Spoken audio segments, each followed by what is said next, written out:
채용을 좀 해볼 생각인데, 근데 이게 선의로만 안 되잖아요, 그죠? 거기에 대해서는 어떤 지원이나 혜택이 가능하도록, 특히 지방. 네. 좀 좋은 지적 같습니다. 네. 더 없으면 교육부 보고로 넘어가죠. 네. 다음으로 국가 균형 성장에 부응하기 위한 지방대학 육성 방안에 대해서 보고드리겠습니다. 다른 분야도 마찬가지지만 우리나라는 우수한 대학의 수도권 쏠림이 계속되고 있습니다. 이것은 청년들의 수도권 쏠림을 더욱 가속화하고 수도권과 비수도권의 격차를 더욱 크게 만들고 있습니다.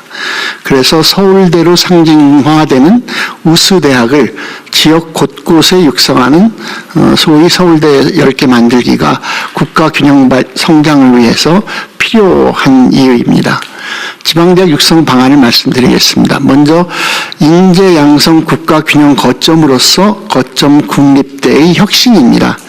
5극 3특 성장 엔진과 연계한 지산학연 협력 기반 연구대학으로 거점 국립대를 혁신하겠습니다.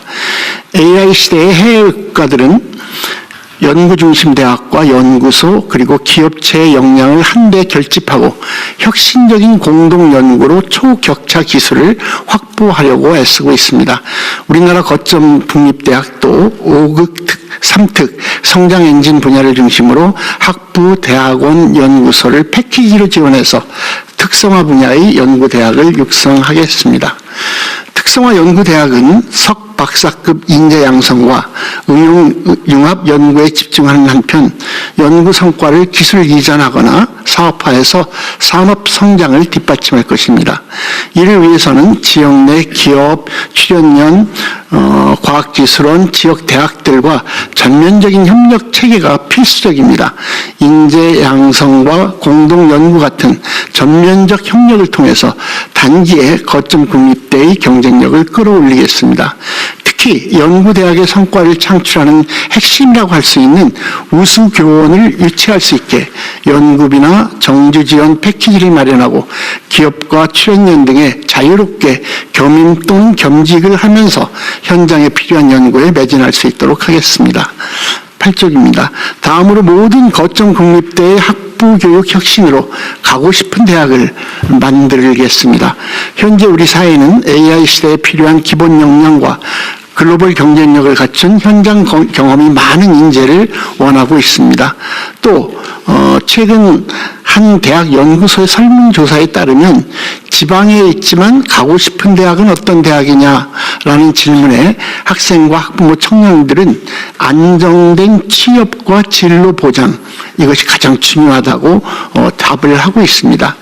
이런 시대적인 사회적 요구에 부응해서 거점 국립대 학생이라면 누구나 학교에서 AI 기본 교육을 받도록 하고 글로벌 프로그램 참여 기회도 확대하면서 학교의 경제를 허무는 현장 기반 수업을 통해 수업이 곧 스펙이 되는 교육 체계를 만들겠습니다.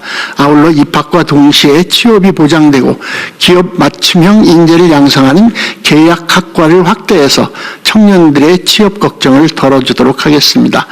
마지막으로 거점 국립대가 지역의 선도대학으로서 다른 지방대학과 자원을 함께 공유해서 중소규모 지방대학도 동반 성장할 수 있도록 지원하겠습니다.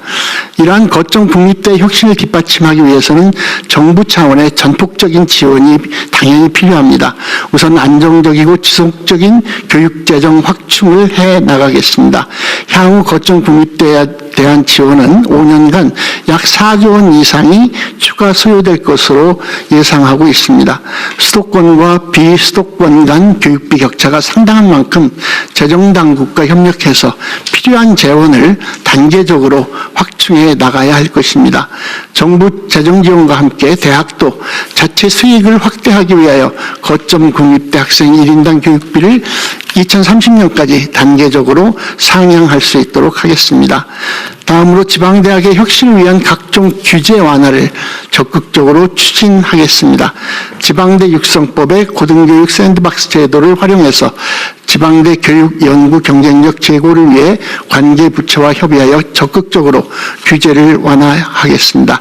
마지막으로 이른바 서울대 10개 만들기가 성공하려면 범부처가 함께 서울 10개 만들기가 병행되어야 한다고 생각합니다.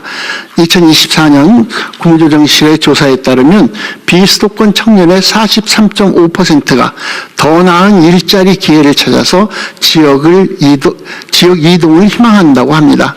졸업 후 청년들이 자기 지역에서 역할을 할 수 있도록 모든 부처가 협력해서 지역에 좋은 청년 일자리를 만들고 정주 인프라 개선에 힘써야 할 것입니다.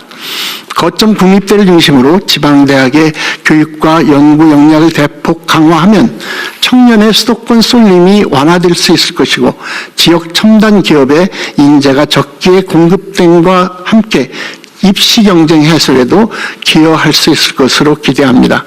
교육부는 관계 부처와 적극 협력해서 지역 성장을 뒷받침하는 거점 국립대를 육성하고 국가 균형 발전에 기여할 수 있도록 최선을 다하겠습니다. 이상 보고를 마치겠습니다. 고맙습니다. 교육부 장관님하고 교육위원장이 다 지방 출신이죠? 네.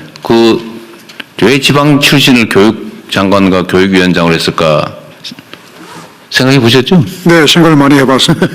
우리 교육위원장님 말씀을 간단히 한번 들어보도록 하겠습니다. 이 문제에 대해서. 네, 부산에서 고민을 많이 장관님께서 중요한 말씀 다 하셨는데요. 저는 이제 그 모든 부처에서 결국 국가 균형 발전의 핵심이 그 인재와 기업으로 나타납니다. 지금 기업에는 많은 관심을 가지는데 거기서 일할 인재에 대해서 생각을 가끔씩 놓치는 수가 있다고 봅니다. 거기서 일할 사람이 누구인가를 생각해 보셔야 됩니다. 지금 이제 수도권 대학에서 졸업을 하면은 이른바 취업 난방 한계성이 판교다 이런 말이 있습니다. 그래서 지역 기업의 첨단 기업이나 대기업들이 네. 채용, 그 부분에서 큰 어려움을 겪고 있기 때문에 그 점에 좀 집중해서 여러 가지 방안을 생각하고 있습니다. 네. 이거 뭐 현상이야 우리가 다 이해하고 있는데 대책이 뭐냐 언제나 실현 가능한 실효성 있는 대책이 뭐냐가 중요하겠죠. 뭐 연구 고민을 많이 해주시고요. 어쨌든 대학원 연구기관뿐만이 아니라 초중고 교육 여건을 어떻게 만드냐도 매우 중요하지 않을까 싶네요. 네, 그렇습니다.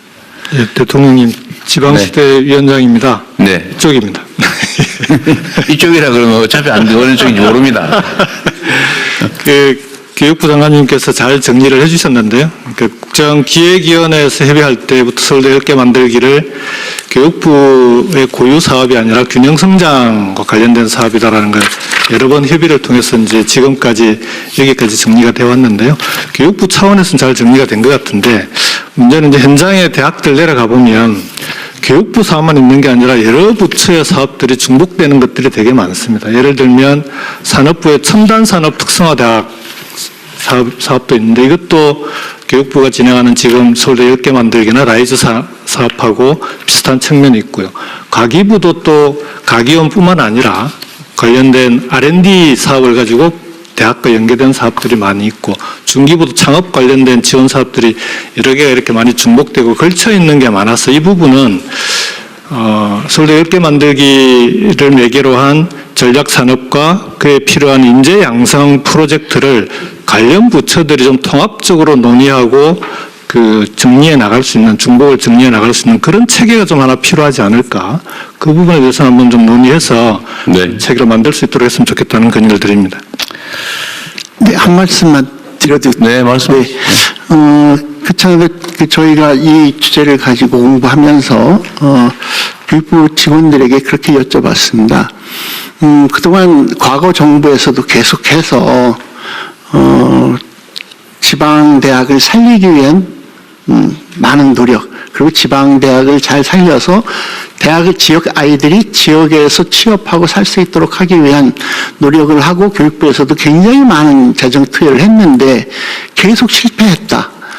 근데 이번에는 성공할 수 있다는 자신감은 그 근거가 뭐냐 이렇게 담당 국장에게 여쭤봤는데 그랬을 때 바로 나온 대답이 바로 지금 위원장님께서 말씀하신 과거에는 교육부 혼자 했다면 이번에는 교육부가 한 분야를 맡고 국가 전체가 여러 부서가 함께 힘을 모아주는 것이 가장 큰 힘이다. 두 번째는 실질적으로 하자고 하는 것에 비해서 재정 지원이 필수적으로 들어가는데 일정한 장기적인 재정 지원에 관해서 구체적인 계획이 되어 있고 그것을 올해부터 실질적으로 풀어가고 있다. 물론 국가재정 전체의 상황을 보면서 단계적으로 해나가겠지만 이런 정부의 지속적인 의지, 재정 투자 이런 것들이 함께 이 일을 성공적으로 할 수 있게 하는 동력이다 이런 말씀을 나눈 적이 있습니다. 위원장님 말씀하신 것처럼 모든 부서가 함께 도와주실 때 이게 진짜로 네. 국가 균형 성장에 도움이 될 것이라고 생각합니다. 고맙습니다. 네, 대통령 국가교육위원장입니다. 너무 세부적으로 얘기하는 거 좀 나중에 하시고. 네. 네, 말씀하십시오. 간단하게 말씀드리겠습니다.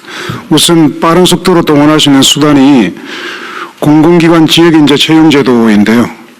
지방대 육성법은 교육부가 담당하고 있고 혁신도시법은 국토부가 담당하고 있습니다. 이것을 합리화하면 지역인재의 수도권 쏠림을 막을 수 있는 강력한 빠른 수단이 됩니다.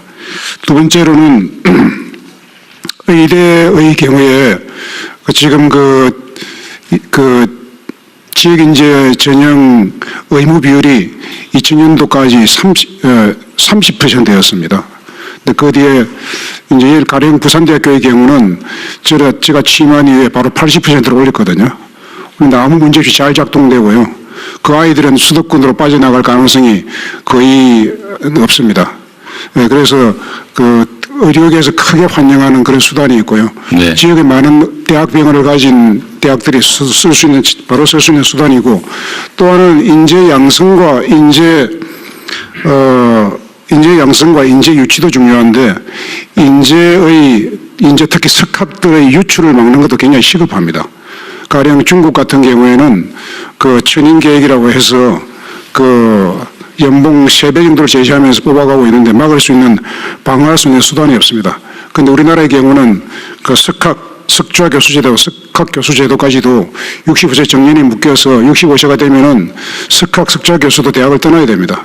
그런 문제, 그런 규제부터 풀어서, 그리고 풀고 또 대우를 높이고 해서 석학들을 국내에 그대로 남아서 연구할 수 있도록 하는 것이 좀 시급합니다. 네, 그런 것들을 포함해서 교육위원회가 할 수 있는 일들을 나중에 정리를 한번 하십시오.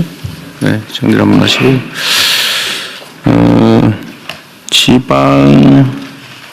어쨌든 이게 지금 오늘 다른 부처들 얘기를 좀 다 듣고 마저 좀 하도록 하겠습니다. 네,